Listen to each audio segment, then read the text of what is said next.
Bonjour à tous. Aujourd'hui, je reçois Vanessa qui va nous parler de son parcours au sein de l'accompagnement de un coach prospère.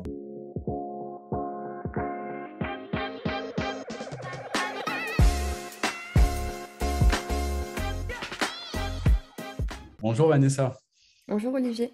et merci d'être présente. Merci beaucoup. Est-ce que tu peux te présenter Vanessa pour les personnes qui ne te connaîtraient pas? Oui, alors moi je suis Vanessa, j'ai 30 ans et je suis accompagnante depuis 5 ans maintenant. J'ai Ouais. commencé par tirer les cartes de tarot dans un but de développement personnel et je me suis réorientée en tant que coach l'année dernière. Ok, super. Vanessa, est-ce que tu peux nous parler un petit peu de ce qui se passait pour toi il y a 3 mois? Qu'est-ce que tu vivais au niveau de ton business et qu'est-ce qui te challengeait le plus à ce niveau-là? Moi, ce que je vivais dans mon business, c'est que déjà c'était sûr que j'aimais accompagner. Ouais, Après la reconversion en tant que coach, j'ai vu que c'était vraiment ça qui m'intéressait.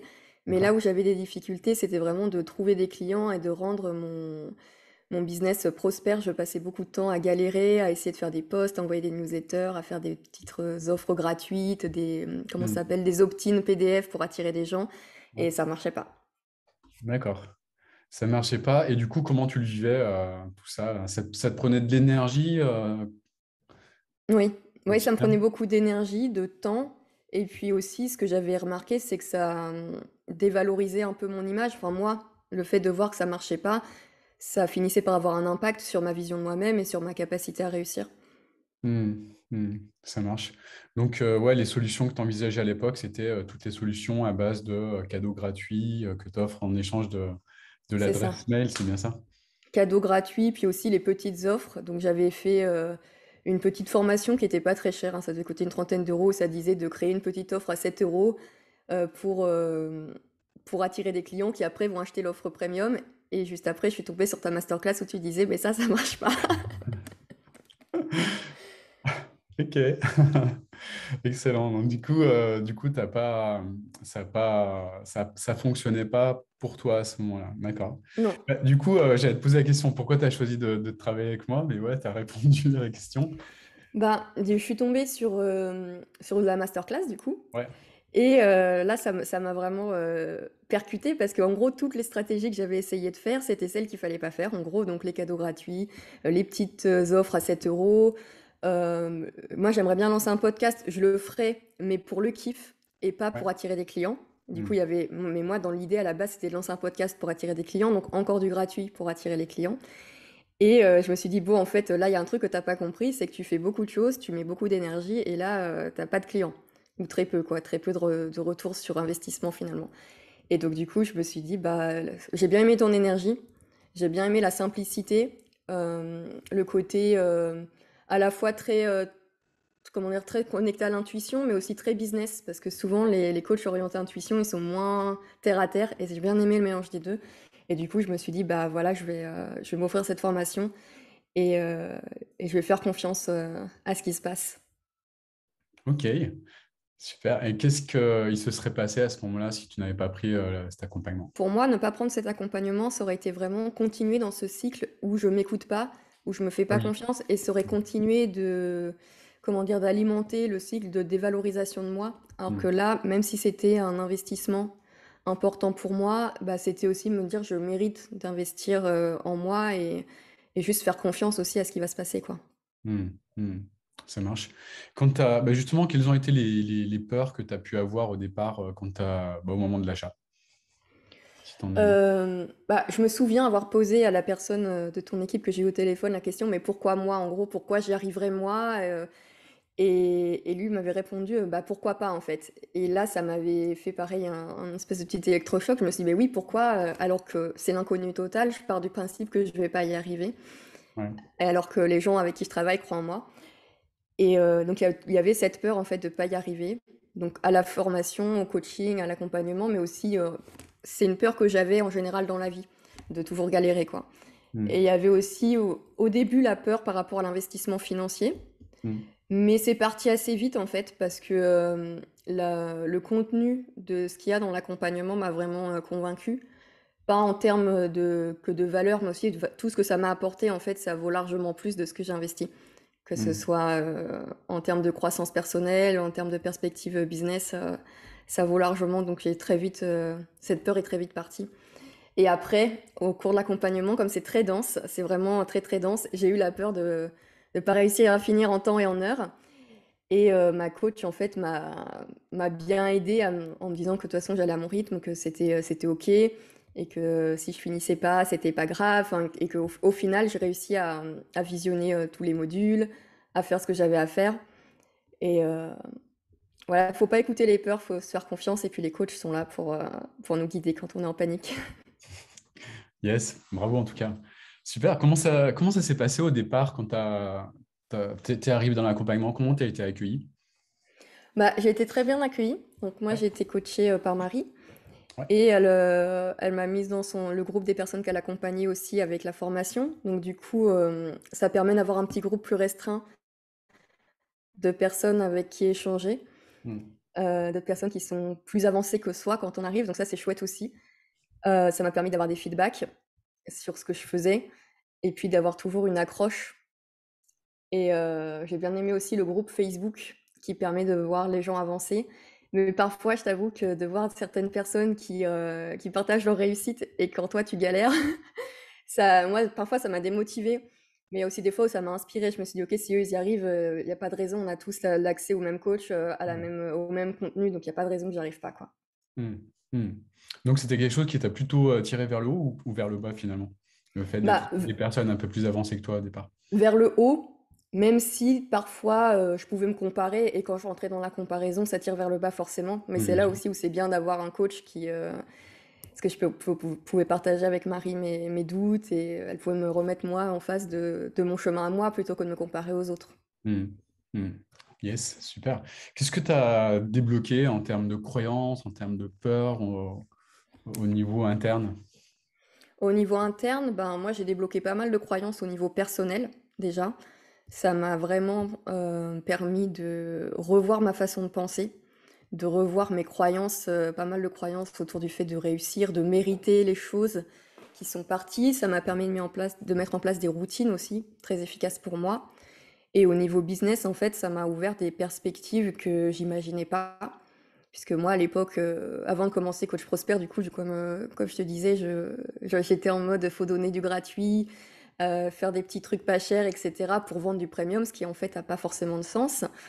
Et ça m'a ouvert les perspectives d'un business automatisé, peut-être à l'avenir scalable. Et ça, pareil, je connaissais les mots, j'en avais entendu parler, mais pour moi, c'était très nébuleux. Et en fait, je me suis rendu compte que c'était pas du tout inaccessible, voire que c'était très facile à mettre en place. Hmm.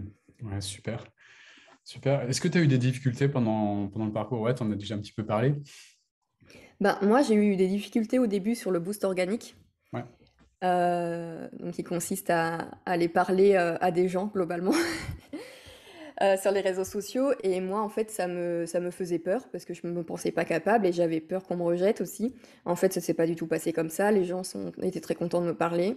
Ça m'a permis de nouer des belles relations, que ce soit avec des prospects ou même avec des personnes qui sont dans le même environnement que moi, des accompagnants qui travaillent avec le même type de personnes. Ça m'a ouvert des perspectives. Et en fait, ça m'a complètement cassé la croyance que je pouvais pas parler aux gens, que ça dérangeait. Quand j'ai vu que les gens étaient contents de parler d'eux, je me suis dit, mais en fait, t'as peur de les déranger, mais pas du tout. Ils attendent que ça, en fait, qu'on vienne leur parler et qu'on leur propose des solutions. Hmm. Hmm. Génial. Très super content d'entendre ce que tu dis. Euh, Est-ce que tu souhaites parler de l'équipe, de l'expérience que tu as eue auprès de cette équipe de Bien Coach Prosper? Oui, Comment tu l'as perçu? ben moi, j'ai bien aimé déjà le fait que vous soyez tous disponibles, qu'il y ait un accès avec le groupe Facebook. Et aussi la richesse des profils de coach, en fait, parce qu'on a des coachings individuels, mais aussi des coachings de groupe. Et ça, c'était vraiment chouette d'avoir différentes approches en coaching de groupe et de pouvoir avoir comment dire, vos expertises différentes. Moi, j'ai bien aimé quand, pendant que toi et Jean-Christophe, vous parlez beaucoup de sport. Moi, ça me parle pas forcément parce que c'est pas mon univers, mais je vois ce que ça peut m'enseigner. Et à côté, il y a Cécile qui est beaucoup plus dans mon univers, très branchée intuition, etc. Et j'aime bien avoir ce mélange en fait de choses. C'est pas juste très branché intuition ou très branché business, etc. C'est vraiment très complet et ça peut parler du coup à plein de gens. Hmm. Excellent.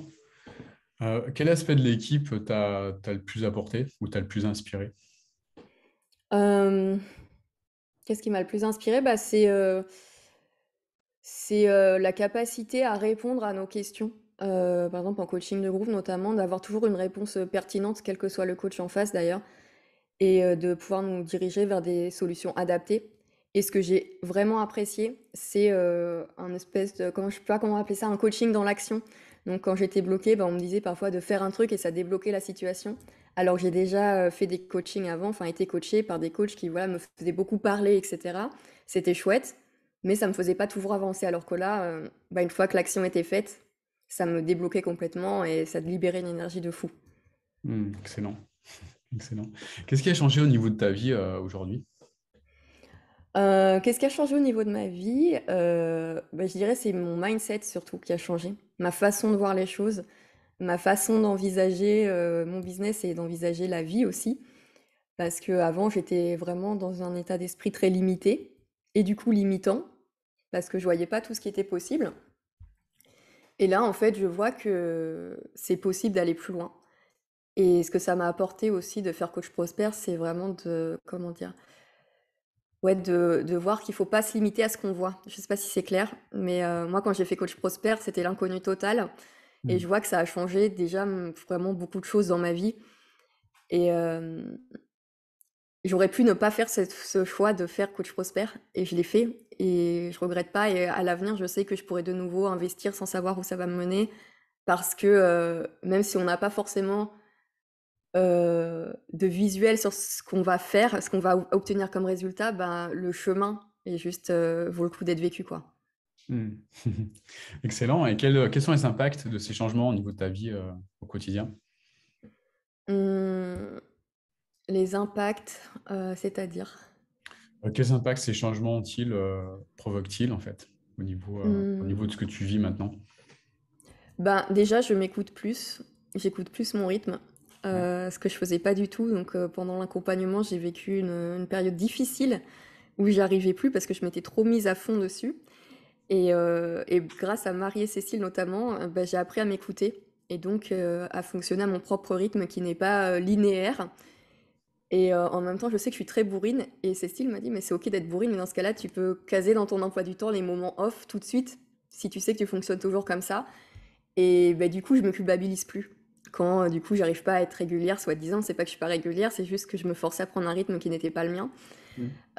Bah, ça m'a aussi beaucoup décomplexée dans mon rapport aux gens.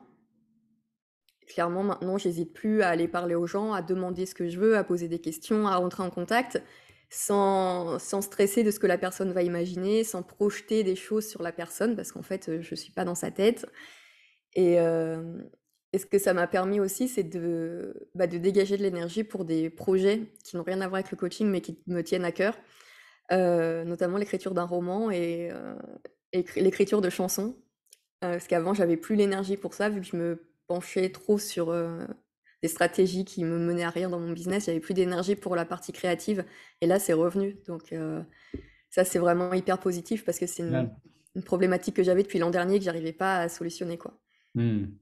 Excellent, excellent, excellent. Et qu'est-ce que tu ressens du coup par rapport à ça?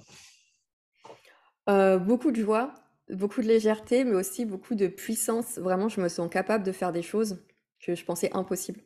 Ouais, ouais. Excellent. Qu'est-ce que tu dirais pardon, à Vanessa il y a quelques mois? Que ça va bien se passer, que ça sert à rien de paniquer, de pas rester toute seule aussi, de pas hésiter à demander des conseils aux autres, parce que je sais qu'au début, j'osais pas trop, par exemple, solliciter Marie et donc ma coach. En fait, bah, les coachs sont là pour ça, donc pas hésiter à poser des questions, même si ça peut avoir l'air bête, et puis pas hésiter à solliciter le groupe Facebook aussi et la petite communauté qui était suivie par Marie. Vraiment d'oser être authentique en fait dans ma vulnérabilité, dans mes doutes et de profiter à fond du voyage. Parfait, excellent. En tout cas, merci beaucoup pour le partage. C'était super intéressant. Je pense que ça va inspirer beaucoup de personnes aussi pour leur faire comprendre que c'est possible d'avancer, c'est possible de changer, c'est possible d'organiser sa vie et de la dessiner comme on le souhaite. En tout cas, merci beaucoup. Merci à toi et merci à toute l'équipe Coach Prosper. Ok, mais je leur transmettrai. Je te souhaite une magnifique journée. À bientôt, Merci, Vanessa. à Au revoir. bientôt.